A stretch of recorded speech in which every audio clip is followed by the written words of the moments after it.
Hi, what up, C? How are you, brother? Peace, Trae. I'm good. How you doing? Hey, it's so great to be with you again. It's been a long time. I mean, you're talking about like 3 months, maybe 3 months. October. I'm like, what? But it's so great to be back with you. And I know we said, look, we really want to bring these tips out to the public. And so we're gonna kind of go back over a recap because we've gone through 10 different real lifer tips.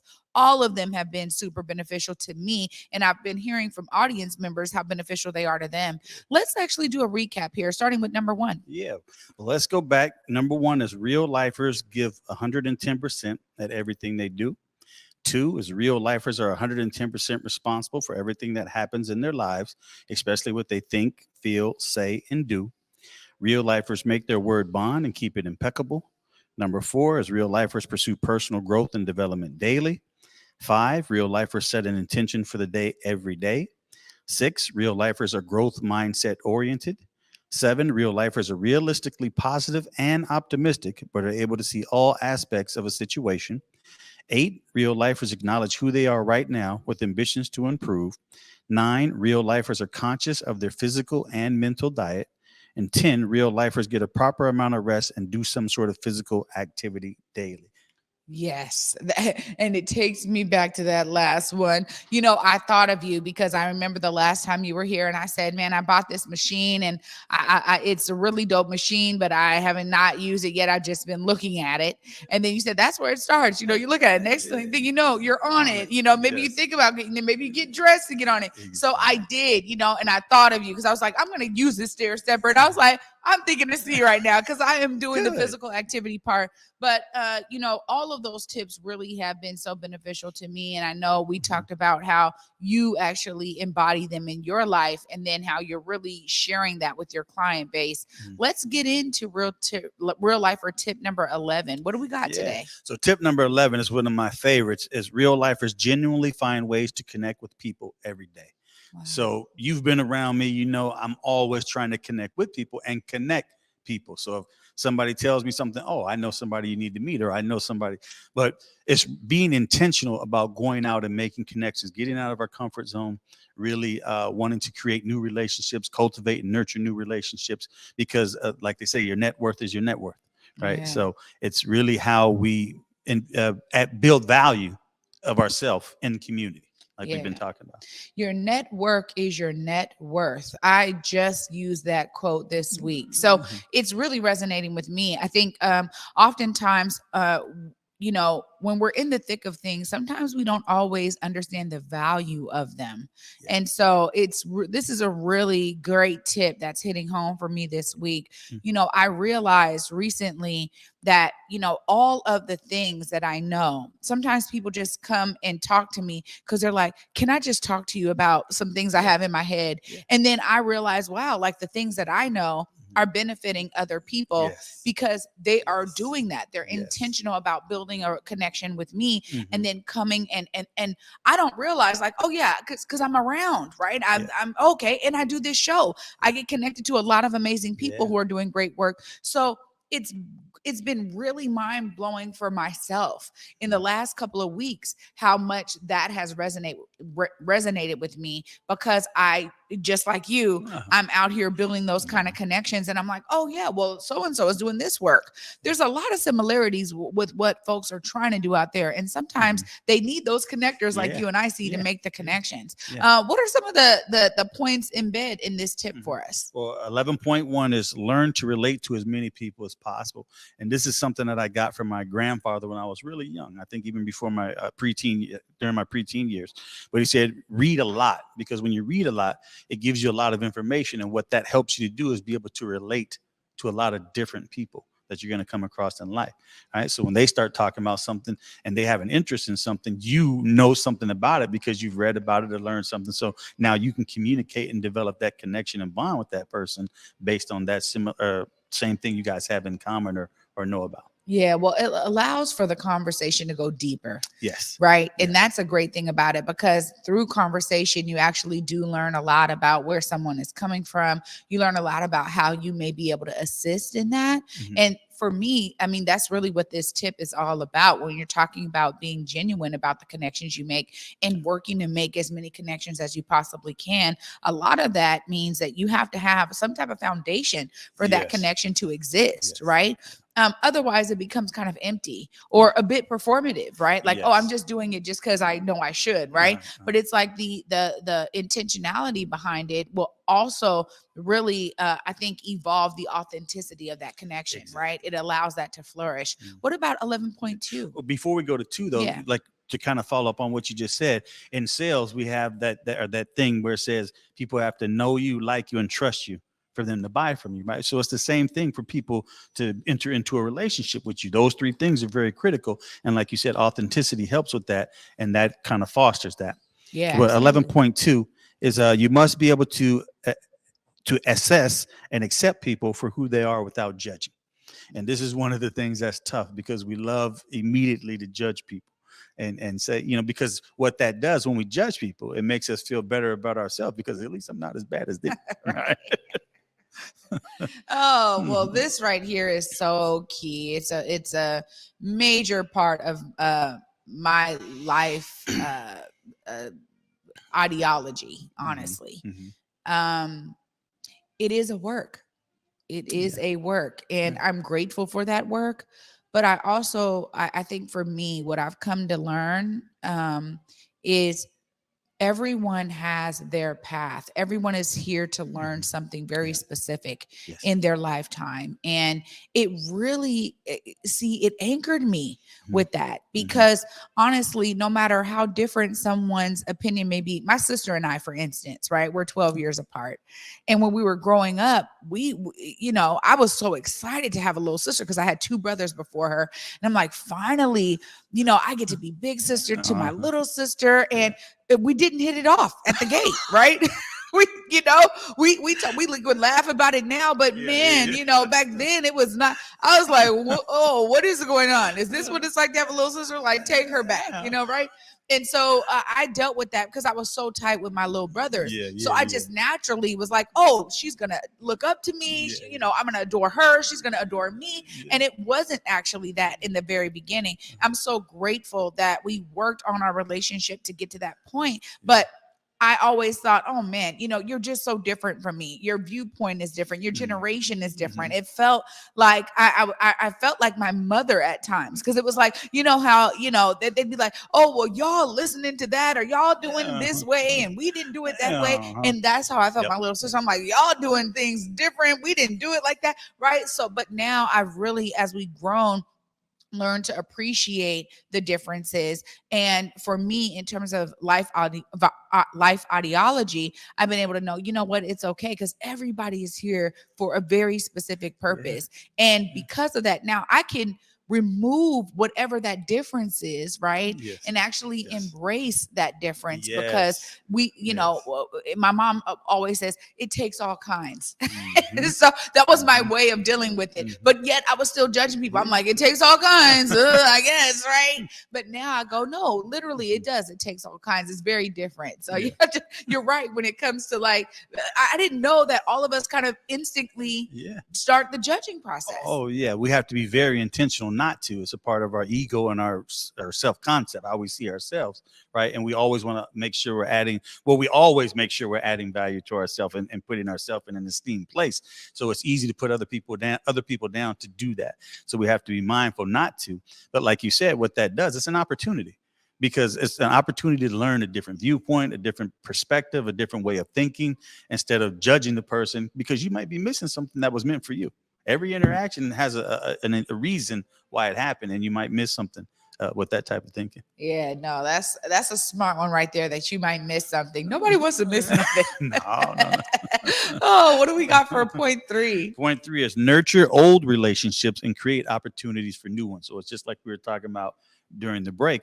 We want to be able to nurture relationships and cultivate them so they grow stronger and deeper, and that we expand our network and we expand space where we're able to have impact in and add value to. So by nurturing, taking the time out, remembering somebody's birthday, just giving a call and saying, hey, just checking in on you, see how you're doing, stopping by to see somebody, just small little things, but they mean a lot. This right here is real.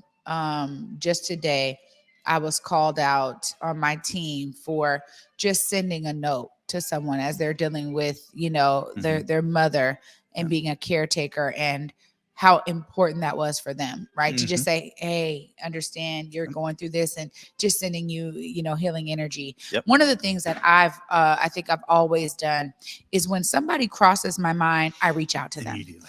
right? And it's one of those things where I don't know why they just came Mhm. across my mind, Mhm. but then I realize when I actualize that, that thought, I Yeah. do something about it. Yeah. There's so many benefits in Yes. that exchange Yeah. with that person. Yeah. And so that's part of that, right? It's Yeah. like part of it is that we get outside of ourselves when we connect with other Mhm. people. Yes. And I particularly enjoy the fact of nurturing older relationships, Yeah. because sometimes we just think those folks are always going to be there because they Mhm. have been. Mhm. And it takes intentionality to build those kinds of Yeah. relationships up, and not just take them for granted, right? Yes. And there's times when, like you said, you don't really want to do it. You're busy, you got things going on, but it's when you make that time, sometimes you'd be surprised. You get a call and you both benefit from it. They're happy to hear from you, but during the conversation or during the interaction, you get something out of it that you weren't expecting. All right. So it's real to be intentional and then be able to get that added benefit. It's something special. These tips are all so special. See, you've really put together such a dynamic approach to understanding and identifying yourself, as well Mhm. as how you're going to be in the world. I mean, when we talk about sets of principles, I was just talking to you about the covenant a bit ago, Yes. right? And Yes. and we think, okay, we need these things in our community. We need ways to live that really allow us to take full advantage of Mhm. what we're here to do, Mhm. Mhm. and the connection that Yeah. we're here to make Yeah. as beings all together on this Yes. planet. And so much of that, sometimes people think it's automatic.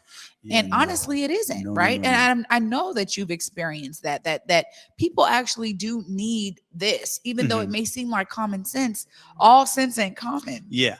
Well, again, that's why I created it or put it together as something that people can use to build muscle memory. And it's almost like character development memory, right? So that it's not something you think about after a while. Even this is why I have the list, because it's so ingrained in my life. I couldn't just run them off to you because I do them every day. So it's not something I think about, oh, I need to give 110% today. No, it's just naturally a part of who I have become now, so that it comes off as authentic. It is authentic because this is who I am. It's not just something I'm trying to remember and take advantage of, like we were talking about being transactional, not transformational. I want to build transformational relationships, not transactional ones. And I want to be able to authentically connect with people all the time and be able to help them to see first the value in them, to help them to see the value in themselves, and then bring that value out in a way that they are benefiting from it. Yeah, well, it's important. And I want to touch on a topic here that I think is also really important in terms of how we showcase ourselves as parents.